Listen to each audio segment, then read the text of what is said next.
Hello hi नमस्ते सलाम नमस्कार मंडळी राम राम. तर आता सीझन आहे कोकणात कोकणी मेव्याचा म्हणजेच हापूस आंबा, काजू, कोकम, सुपारी हे सर्व कोकणात ह्या सीझनमध्ये मिळतात. आणि आज आम्ही आलेलो आहोत एक अशा ठिकाणी जिथे काजू आहे. तुम्ही बघू शकता माझ्या पाठी काजूचं झाड आहे मावरलेलं आणि काजूसुद्धा लागलेले आहेत त्याला. आणि काजूचं फ्रूट म्हणजे बहुतेक लोकांना ना माहीत नसते की काजूचं फ्रूट काय असतो. तर हा जो आहे काजूवरचा जो पोर्शन आहे त्याला काय म्हणतात, बोंड असं म्हणतात, काजूचा बोंड. आणि हा जो आहे आता ग्रीन आहे, कच्चा आहे.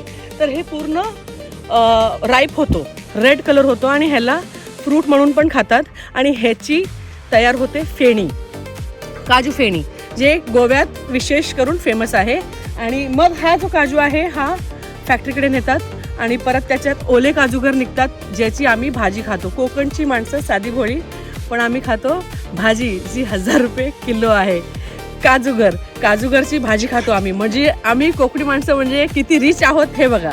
आणि मग हे काजू ड्राय होतात आणि ड्रायफ्रूट स्टोर्समध्ये सप्लाय होतात.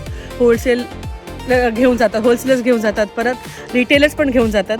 तर कोकणात आलात की काजूच्या बागेला नक्कीच भेट द्या, कारण आपल्या मुलांना दाखवा की काजूचा फ्रूट नक्की कसा तयार होतो आणि कसे असतात काजूची झाडं असं. तर आलात तर सीझनमध्ये आलात तर कोकणात नक्कीच काजूच्या बागेत जावा. Till then bye.